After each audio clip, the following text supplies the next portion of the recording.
Capítulo 3 O Céu 1.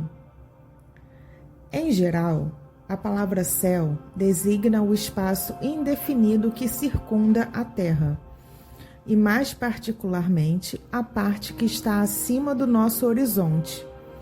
Vem do latim coelum, formado do grego koios, côncavo, porque o céu parece uma imensa concavidade. Os antigos acreditavam na existência de muitos céus superpostos, de matéria sólida e transparente, formando esferas concêntricas e tendo a Terra por centro. Girando essas esferas em torno da Terra, arrastavam consigo os astros que se achavam em seu circuito. Essa ideia, provinda da deficiência de conhecimentos astronômicos, foi a de todas as teogonias que fizeram dos céus, assim escalados, os diversos degraus da bem-aventurança. O último deles era abrigo da suprema felicidade.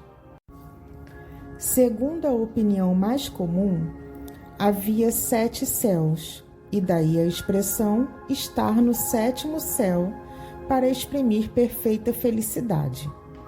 Os muçulmanos admitem 9 céus, em cada um dos quais se aumenta a felicidade dos crentes. O astrônomo Ptolomeu contava 11 e denominava o último Empírio, por causa da luz brilhante que nele reina. É este, ainda hoje, o nome poético dado ao lugar da glória eterna. A teologia cristã reconhece os 3 céus. O primeiro é o da região do ar e das nuvens. O segundo, o espaço em que giram os astros. E o terceiro, para além deste, é a morada do Altíssimo, a habitação dos que o contemplam face a face. É conforme esta crença que se diz que São Paulo foi alçado ao 3º céu. 2. As diferentes doutrinas relativamente ao paraíso repousam todas no duplo erro de considerar a Terra centro do universo e limitada à região dos astros. É além desse limite imaginário que todas têm colocado a residência afortunada e a morada do Todo-Poderoso. Singular anomalia que coloca o autor de todas as coisas, aquele que as governa a todas, nos confins da criação em vez de no centro, de onde o seu pensamento poderia, irradiante, abranger tudo. 3. A ciência, com a lógica inexorável da observação e dos fatos, levou o seu archote às profundezas do espaço e mostrou a nulidade de todas essas teorias. A Terra não é mais o eixo do universo, porém um dos menores astros que rolam na imensidade. O próprio Sol mais não é do que o centro de um turbilhão planetário. As estrelas são outros tantos e inumeráveis sóis, em torno dos quais circulam mundos sem conta, separados por distâncias apenas acessíveis ao pensamento, embora se nos afigure tocarem-se. Neste conjunto grandioso, regido por leis eternas, reveladoras da sabedoria e onipotência do Criador, a Terra não é mais que um ponto imperceptível e um dos planetas menos favorecidos quanto à habitabilidade.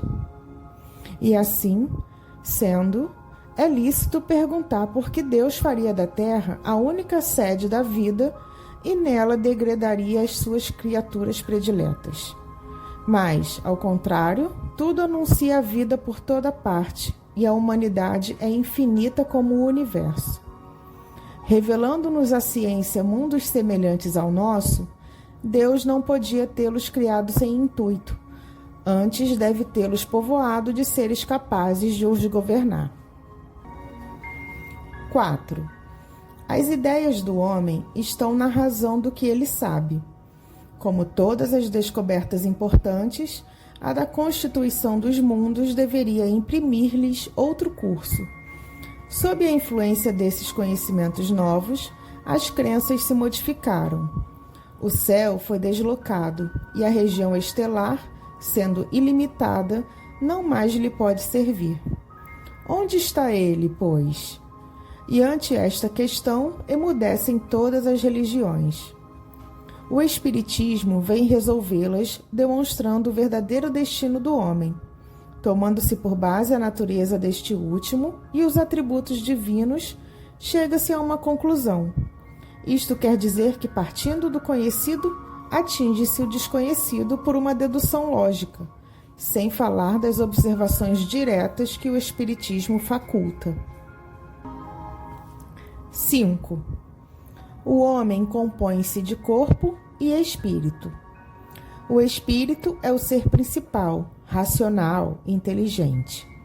O corpo é o invólucro material que reveste o espírito temporariamente para preenchimento da sua missão na Terra e execução do trabalho necessário ao seu adiantamento. O corpo, usado, destrói-se, e o espírito sobrevive à sua destruição. Privado do espírito, o corpo é apenas matéria inerte, qual um instrumento privado da mola real de função. Sem o corpo, o espírito é tudo, a vida, a inteligência. Em deixando o corpo, torna o mundo espiritual, onde paira para depois reencarnar. Existem, portanto, dois mundos: o corporal, composto de espíritos encarnados, e o espiritual, formado dos espíritos desencarnados. Os seres do mundo corporal, devido mesmo à materialidade do seu envoltório, estão ligados à Terra ou a qualquer globo. O mundo espiritual ostenta-se por toda parte, em redor de nós como no espaço, sem limite algum designado. Em razão mesmo da natureza fluídica do seu envoltório, os seres que o compõem, em lugar de se locomoverem penosamente sobre o solo, transpõem as distâncias com a rapidez do pensamento. A morte do corpo não é mais que a ruptura dos laços que os retinham cativos. 6. Os espíritos são criados simples e ignorantes, mas dotados de aptidões para tudo conhecerem e para progredirem, em virtude do seu livre-arbítrio. Pelo progresso, adquirem novos conhecimentos, novas faculdades, novas percepções e, consequentemente, novos gozos desconhecidos dos espíritos inferiores. Eles veem, ouvem, sentem e compreendem o que os espíritos atrasados não podem ver, sentir, ouvir ou compreender. A felicidade está na razão direta do progresso realizado, de sorte que, de dois espíritos, um pode não ser tão feliz quanto o outro, unicamente por não possuir o mesmo adiantamento intelectual e moral, sem que por isso precisem estar cada qual em um lugar distinto. Ainda que juntos, pode um estar em trevas, enquanto que tudo resplandece para o outro, tal como um cego e um vidente que se dão as mãos. Este percebe a luz da qual aquele não recebe a mínima impressão. Sendo a felicidade dos espíritos inerente às suas qualidades, aurem-na eles em toda parte em que se encontram. Sela a superfície da terra, no meio dos encarnados ou no espaço. Uma comparação vulgar fará compreender melhor esta situação. Se encontrarem em um concerto dois homens, um bom músico, de ouvido educado, e o outro desconhecedor da música, de sentido auditivo pouco delicado, o primeiro experimentará a sensação de felicidade, enquanto o segundo permanecerá insensível, porque um compreende e percebe o que nenhuma impressão produz no outro. Assim sucede quanto a todos os gozos dos espíritos que estão na razão da sua sensibilidade. O mundo espiritual tem esplendores por toda parte, harmonias e sensações que os espíritos inferiores, submetidos à influência da matéria, não entreveem sequer e que somente são acessíveis aos espíritos purificados. 7. O progresso nos espíritos é o fruto do próprio trabalho, mas, como são livres, trabalham no seu adiantamento com maior ou menor atividade, com mais ou menos negligência, segundo sua vontade, acelerando ou retardando o progresso e, por conseguinte, a sua própria felicidade. Enquanto uns avançam rapidamente, entorpecem-se outros, quais poltrões nas fileiras inferiores. São eles, pois, os próprios autores da sua situação, feliz ou desgraçada, conforme esta frase do Cristo: a cada um segundo as suas obras.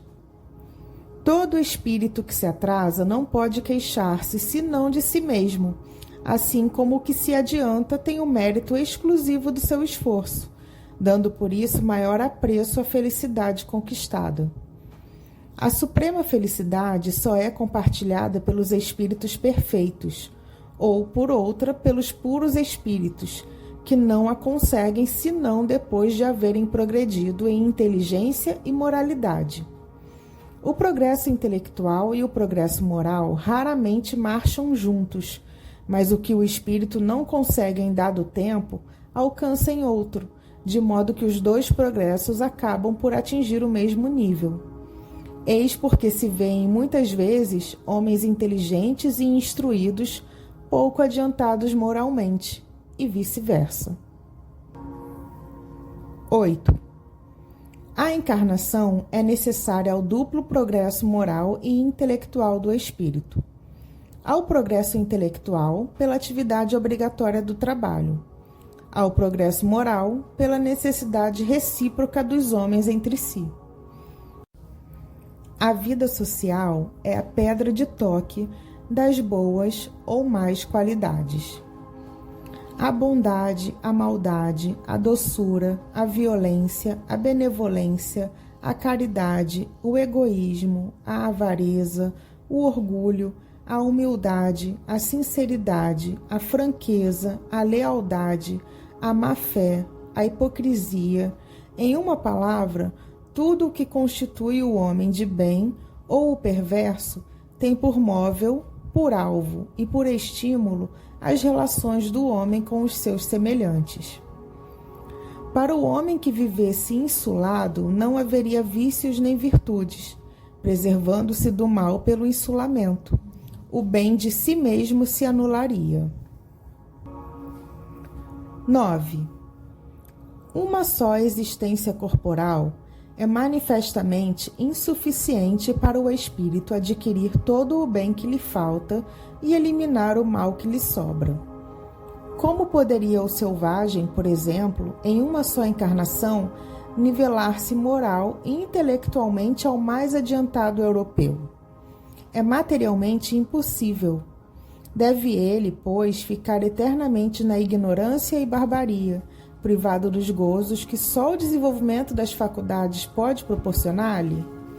O simples bom senso repele tal suposição, que seria não somente a negação da justiça e bondade divinas, mas das próprias leis evolutivas e progressivas da natureza.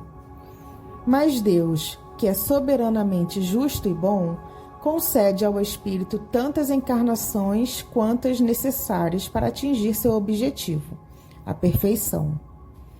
Para cada nova existência de permeio à matéria, entra o espírito com o cabedal adquirido nas anteriores, em aptidões, conhecimentos intuitivos, inteligência e moralidade. Cada existência é, assim, um passo avante no caminho do progresso. A encarnação é inerente à inferioridade dos espíritos, deixando de ser necessária desde que estes, transpondo-lhe os limites, ficam aptos para progredir no estado espiritual ou nas existências corporais de mundos superiores, que nada têm da materialidade terrestre. Da parte destes, a encarnação é voluntária, tendo por fim exercer sobre os encarnados uma ação mais direta e tendente ao cumprimento da missão que lhes compete junto dos mesmos. Desse modo, aceitam abnegadamente as vicissitudes e sofrimentos da encarnação. 10. No intervalo das existências corporais, o espírito torna a entrar no mundo espiritual, onde é feliz ou desgraçado, segundo o bem ou o mal que fez. Uma vez que o estado espiritual é o estado definitivo do espírito e o corpo espiritual não morre, deve ser esse também o seu estado normal. O estado corporal é transitório e passageiro. É no estado espiritual, sobretudo, que o espírito colhe os frutos do progresso realizado pelo trabalho da encarnação. É também nesse estado que se prepara para novas lutas e toma as resoluções que há de pôr em prática na sua volta à humanidade. O espírito progride igualmente na erraticidade, adquirindo conhecimentos especiais que não poderia obter na Terra e modificando as suas ideias. O estado corporal e o espiritual constituem a fonte de dois gêneros de progresso, pelos quais o espírito tem de passar alternadamente nas existências peculiares a cada um dos dois mundos. 11. A reencarnação pode dar-se na Terra ou em outros mundos.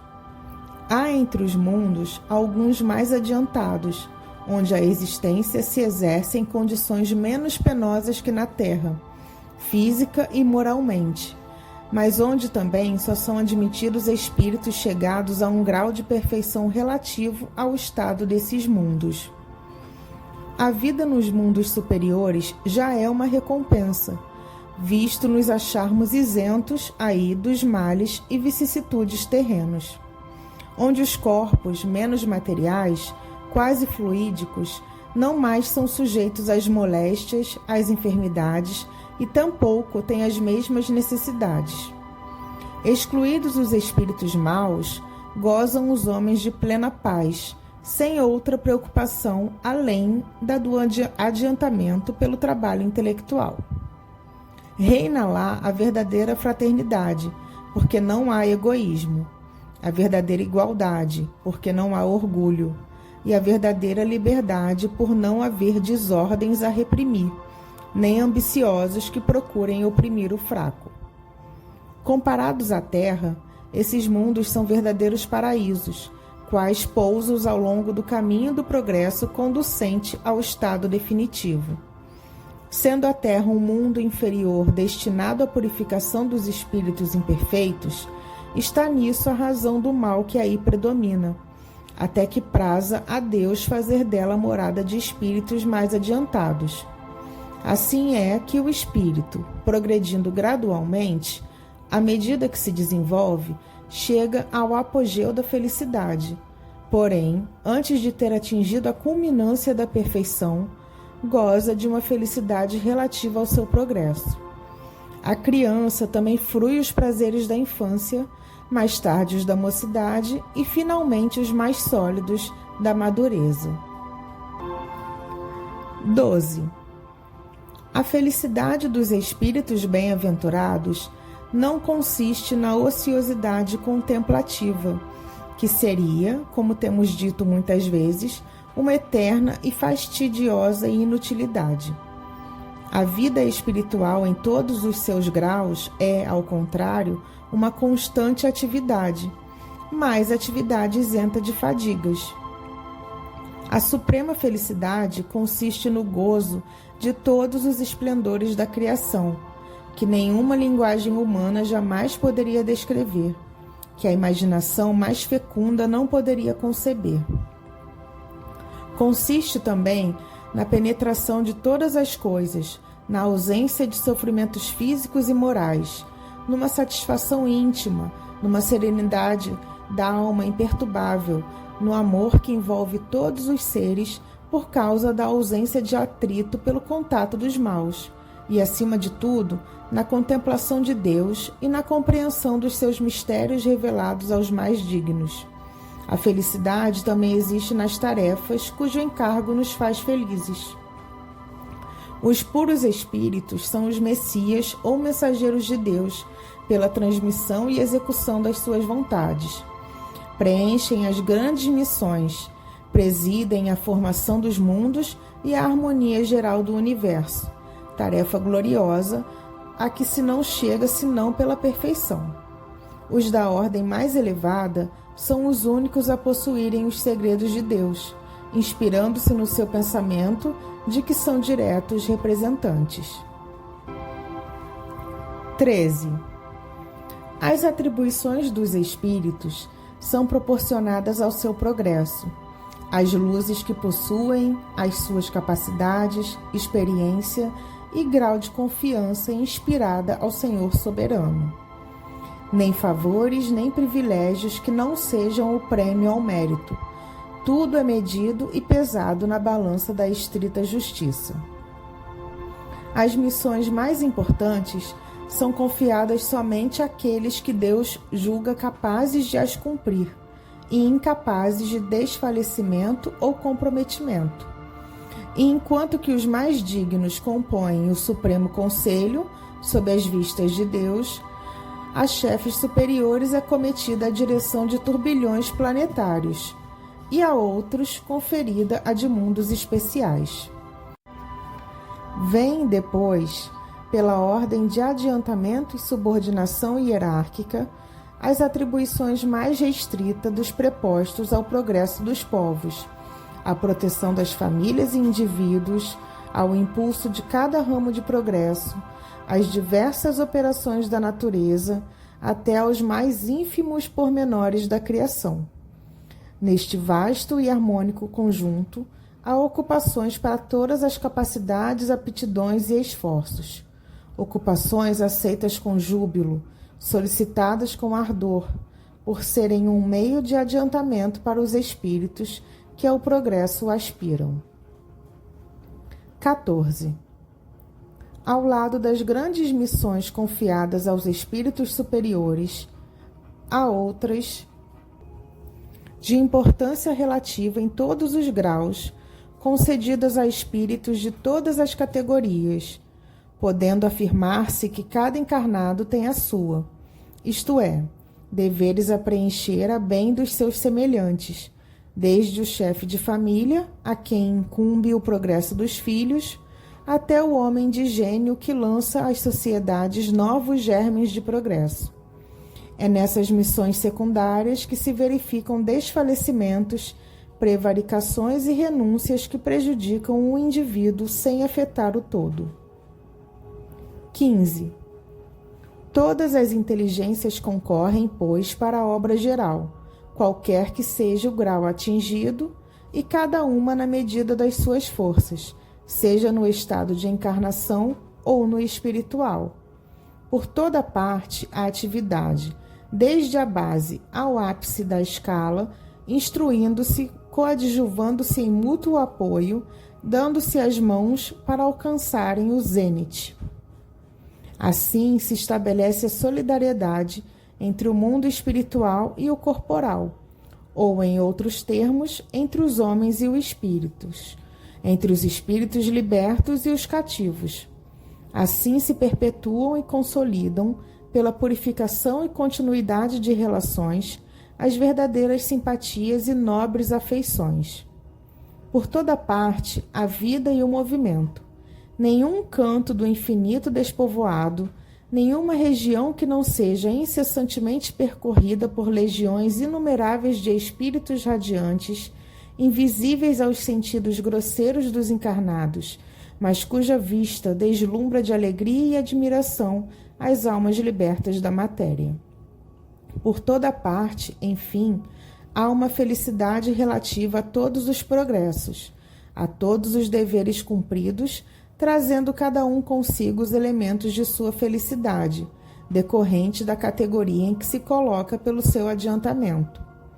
Das qualidades do indivíduo depende-lhe a felicidade, e não do estado material do meio em que se encontra, podendo a felicidade, portanto, existir em qualquer parte onde haja espíritos capazes de a gozar. Nenhum lugar lhe é circunscrito e assinalado no universo. Onde quer que se encontrem, os espíritos podem contemplar a majestade divina, porque Deus está em toda parte. 16. Entretanto, a felicidade não é pessoal. Se a possuíssemos somente em nós mesmos, sem poder reparti-la com outrem, ela seria tristemente egoísta. Também a encontramos na comunhão de ideias que une os seres simpáticos. Os espíritos felizes, atraindo-se pela similitude de gestos e sentimentos, formam vastos agrupamentos ou famílias homogêneas, no selo das quais cada individualidade irradia as qualidades próprias e satura-se dos eflúvios serenos e benéficos emanados do conjunto. Os membros deste, ora se dispersam para se darem a sua missão, ora se reúnem em dado ponto do espaço a fim de se prestarem contas do trabalho realizado. Ora se congregam em torno de um espírito mais elevado para receberem instruções e conselhos. 17. Posto que os espíritos estejam por toda parte, os mundos são de preferência os seus centros de atração, em virtude da analogia existente entre eles e os que os habitam. Em torno dos mundos adiantados abundam espíritos superiores, como em torno dos atrasados pululam espíritos inferiores. Cada globo tem, de alguma sorte, sua população própria de espíritos encarnados e desencarnados, alimentada em sua maioria pela encarnação e desencarnação dos mesmos. Esta população é mais estável nos mundos inferiores, pelo apego deles à matéria, e mais flutuante nos superiores.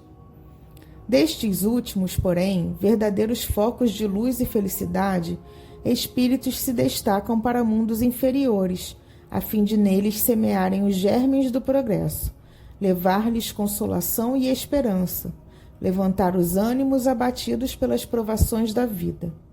Por vezes também se encarnam para cumprir com mais eficácia a sua missão. 18. Nessa imensidade ilimitada, onde está o céu? Em toda parte. Nenhum contorno lhe traça limites.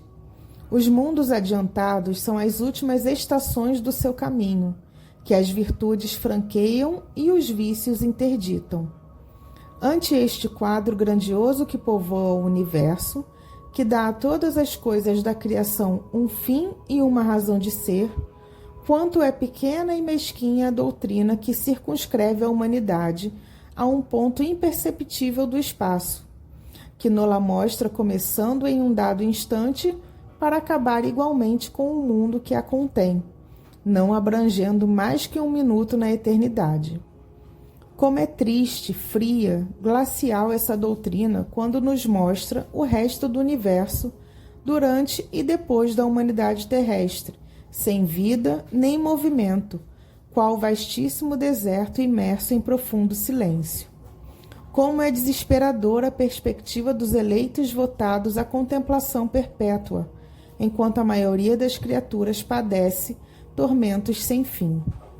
Como lacera os corações sensíveis à ideia dessa barreira entre mortos e vivos. As almas ditosas, dizem, só pensam na sua felicidade, como as desgraçadas nas suas dores. Admira que o egoísmo reine sobre a terra quando nos mostram no céu. Oh, quão mesquinha se nos afigura essa ideia da grandeza, do poder e da bondade de Deus. Quanto é sublime a ideia que dele fazemos pelo Espiritismo. Quanto a sua doutrina engrandece as ideias e amplia o pensamento. Mas quem diz que ela é verdadeira? A razão, primeiro, a revelação, depois, e, finalmente, a sua concordância com os progressos da ciência. Entre duas doutrinas, das quais uma amesquinha e a outra exalta os atributos de Deus, das quais uma só está em desacordo e a outra em harmonia com o progresso, das quais uma se deixa ficar na retaguarda enquanto a outra caminha, o bom senso diz de que lado está a verdade. Que, confrontando-as, consulte cada qual a consciência e uma voz íntima lhe falará por ela. Pois bem, essas aspirações íntimas são a voz de Deus, que não pode enganar os homens. Mas dir-se-á, por que Deus não lhes revelou de princípio toda a verdade? Pela mesma razão, porque se não ensina à infância o que se ensina aos de idade madura. A revelação limitada foi suficiente a certo período da humanidade, e Deus a proporciona gradativamente ao progresso e às forças do espírito. Os que recebem hoje uma revelação mais completa são os mesmos espíritos que tiveram dela uma partícula em outros tempos, e que de então por diante se engrandeceram em inteligência. Antes de a ciência ter revelado aos homens as forças vivas da natureza, a constituição dos astros, o verdadeiro papel da Terra e sua formação, poderiam eles compreender a imensidão do espaço e a pluralidade dos mundos? Antes de a geologia comprovar a formação da Terra, poderiam os homens tirar-lhe o inferno das entranhas e compreender o sentido alegórico dos 6 dias da criação? Antes de a astronomia descobrir as leis que regem o universo, poderiam compreender que não há alto nem baixo no espaço, que o céu não está acima das nuvens, nem limitado pelas estrelas? Poderiam identificar-se com a vida espiritual antes dos progressos da ciência psicológica? Conceber depois da morte uma vida feliz ou desgraçada, a não ser em lugar circunscrito e sob uma forma material? Não. Compreendendo mais pelos sentidos que pelo pensamento, o universo era muito vasto para a sua concepção. Era preciso restringi-lo ao seu ponto de vista para alargá-lo mais tarde. Uma revelação parcial tinha sua utilidade, e, embora sábia até então, não satisfaria hoje. O absurdo provém dos que pretendem poder governar os homens de pensamento, sem se darem conta do progresso das ideias, quais se fossem crianças.